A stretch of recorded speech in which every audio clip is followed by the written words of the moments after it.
This is McDonald's. At alamin namin ngayon ni Angel kung alin ba ang mas mabilis, yung drive-thru o yung magte-takeout ka ng galing sa loob. 1, 2, 3, go! Start na tayo mag-order sa drive-thru.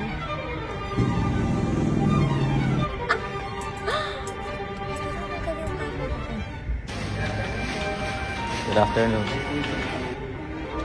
Lumabas. Hello po.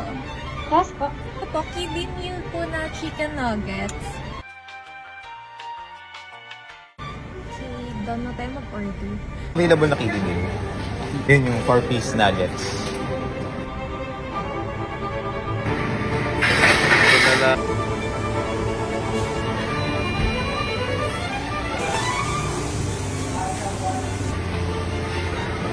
Hindi pa rin siya lumalabas hanggang ngayon. Thank you. Ano siya? Naglalakad na siya. Talo!